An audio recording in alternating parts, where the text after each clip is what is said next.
I never imagined that a single evening could redefine the entirety of my existence. The rain had been relentless that day, tapping against the windows in a rhythm that felt almost like a heartbeat that was mine, but somehow not mine at all anymore. I thought I knew everything about us, the plans we had made, the life we had envisioned together. I thought I could predict the next 5, 10, 20 years in the same way a painter predicts the lines of a sketch before the ink even touches the paper. But all of that certainty, all of that comfort, dissolved the moment I saw her sitting across from me, trembling, her eyes brimming with unshed tears. She didn't even speak for a long while. She just stared at the floor, hands twisting nervously in her lap. The silence was a physical weight pressing down on me, and for a fleeting moment, I thought perhaps it was a test of patience or some elaborate joke. Then she lifted her gaze, and in that instant, the truth hit me harder than any storm outside ever could. She confessed, in a voice that shook like glass, that she had fallen in love with someone else, that she couldn't marry me not because of anything I had done, not because we had fought or drifted apart, but because her heart had already wandered, somewhere I could never reach. I remember the room spinning. I remember the smell of rain seeping through the cracked window, mixing with the faint scent of her perfume, the one I had always loved, the one that now felt like a betrayal etched into my memory. Every memory, every promise, every little detail we shared suddenly seemed like a lie, or at least a mirage I had foolishly convinced myself was real. I saw our future, the house, the wedding, the countless mornings waking up beside her, and it all crumbled in that instant. The plans we had made with such care and anticipation were now just debris scattered on the floor, impossible to piece together again. I didn't yell. I didn't beg. There was nothing left to negotiate, nothing left to salvage. Words would have felt hollow, a meaningless echo in the wreckage of our lives. I simply got up, my movements deliberate, almost mechanical, leaving behind the life we had built together. Her eyes followed me, wide with panic and regret, but I could no longer see her. I could only see the sharp shards of my own heart, each one cutting deeper as I walked away. The night outside was cold and unwelcoming, but in that chill, I found a strange clarity. Every street lamp I passed illuminated the path I had never considered, one without her, without us. I sold our apartment within weeks, packing only the essentials, leaving behind furniture, photographs, and 1,000 silent reminders of what could have been. Each item left felt like casting off a piece of myself, shedding layers of pain in order to survive, as I boarded the train to a city that knew nothing of me. I felt a torrent of conflicting emotions: grief, disbelief, fury, but also a faint spark of anticipation. I was terrified of the unknown, yes, but more terrified of remaining stagnant in a life that had already betrayed me. I had loved, I had lost, and I had decided to move forward, even if that meant stepping into a world that was completely unfamiliar. The first few nights were unbearable. Loneliness clawed at me relentlessly, and every reflection in a window or mirror reminded me of what I had lost. Sleep came in fitful fragments, dreams haunted by echoes of her laughter, the soft brush of her hand, the way she would curl up beside me without a word. Yet in that suffering, I began to notice something I hadn't felt in a long time, an awareness of myself that was unmediated by another's presence. It was raw, uncomfortable, and painfully beautiful. I wandered through streets illuminated by neon lights, past crowds that were oblivious to my existence, and slowly, almost imperceptibly, I began to feel invisible in the way one might feel in the vast expanse of a forest. There was a freedom in being unknown, in being untethered. I could start again, not with someone else, not with memories, not with the weight of the past, but with me, just me, and the choices I would make from that point onward. Even now, I can recall the sensation of that first night in the new city. The rain had stopped, leaving a quiet dampness that smelled of asphalt and renewal. I sat on the edge of a fountain in a small square, watching the ripples form and break, realizing that life had its own rhythm, indifferent to my heartbreak. And in that moment, I decided that I would not simply survive, would rebuild. I would reclaim the pieces of myself scattered by love, and one day, I would be whole again. But the memory of that confession, the look in her eyes as she admitted she loved someone else, is a scar that will never fully fade. It fuels the fire that drives me forward, even as it reminds me of everything I lost and everything I am trying to become. Leaving the city was easier said than done. I thought the hardest part was saying goodbye to her, to the life we had built together, but it was only the beginning. The real challenge was vanishing, erasing the version of myself that had existed in that familiar world, and stepping into a place where nobody knew my name, my history, or the heartbreak that had shaped me. I boarded the night train with a single suitcase, a journal, and the quiet determination to disappear. Every mile that took me farther from home also stripped away the familiar weight of my past.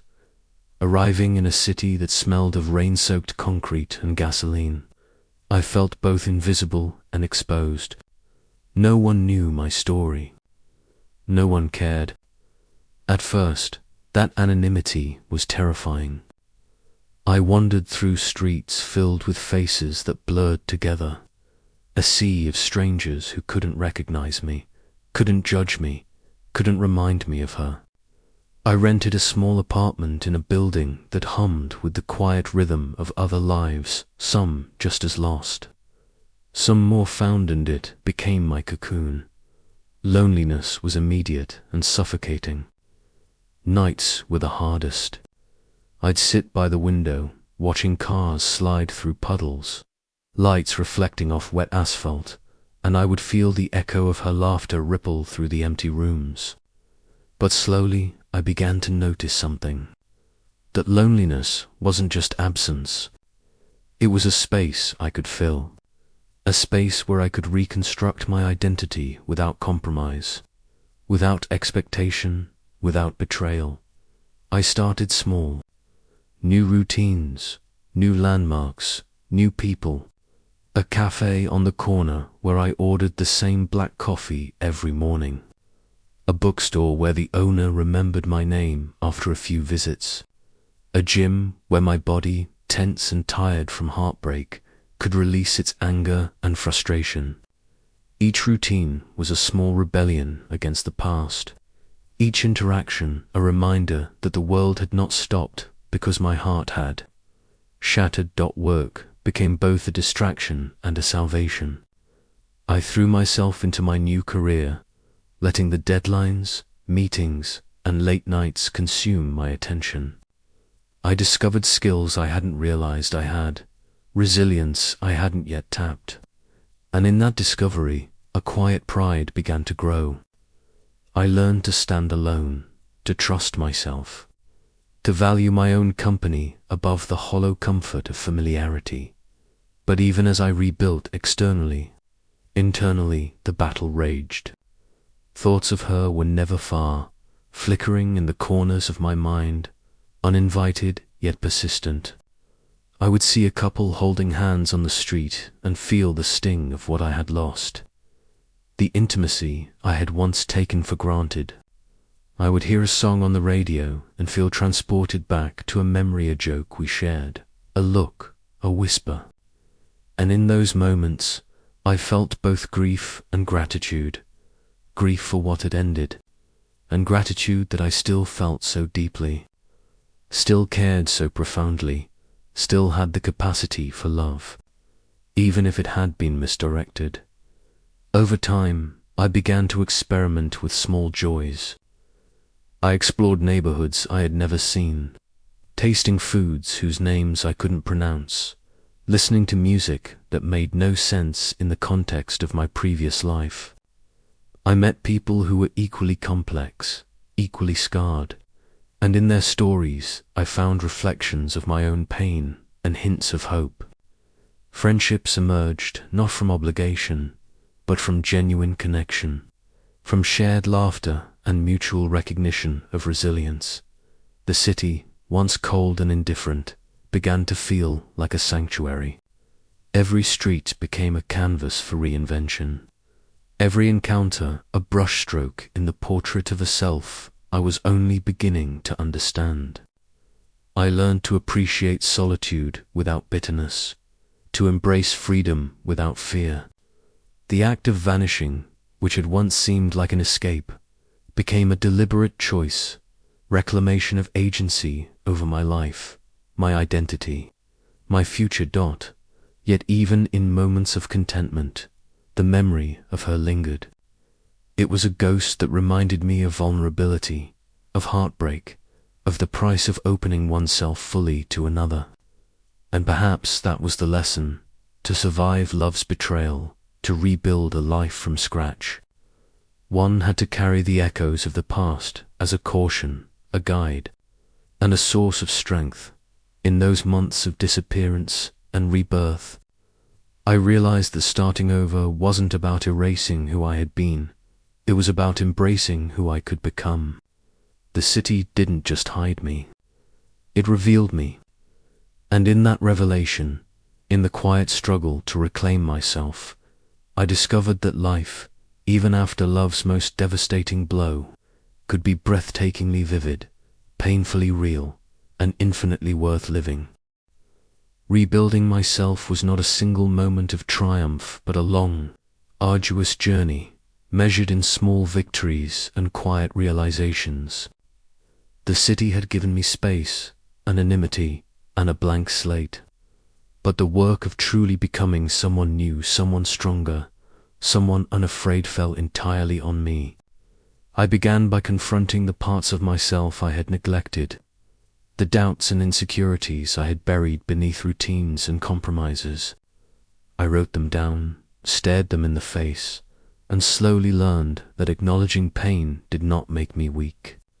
It made me human. I sought out experiences that scared me, that forced me to act without the familiar anchor of her presence. I joined a late-night painting class, discovering that the act of creating could mimic the rhythm of breathing, sometimes chaotic, sometimes serene, but always grounding. I traveled alone on weekends to nearby towns, walking streets I could claim as mine for a few hours, feeling the pulse of life that existed independently of past loves. Each step, each brushstroke, each conversation with a stranger became a stitch in the fabric of a self I was weaving anew.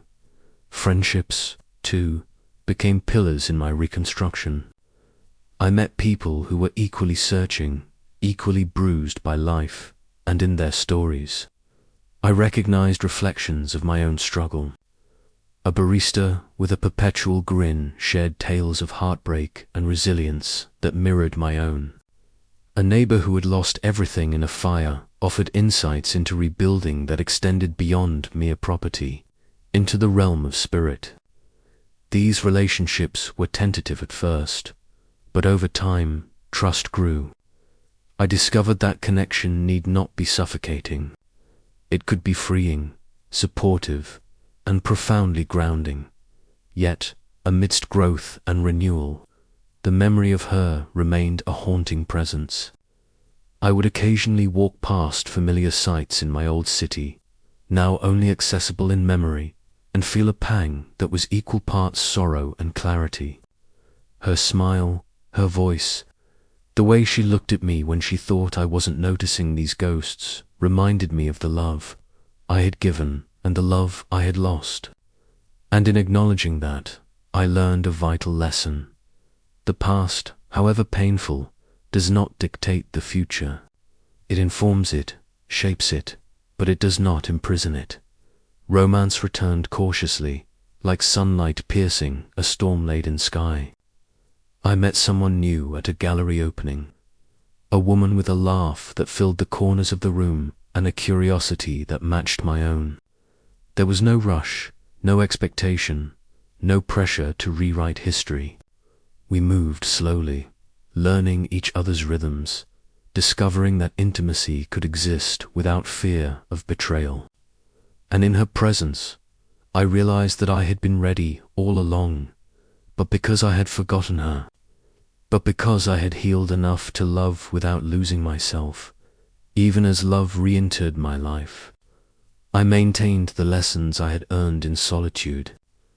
I continued my morning walks, my late-night painting, my weekend excursions.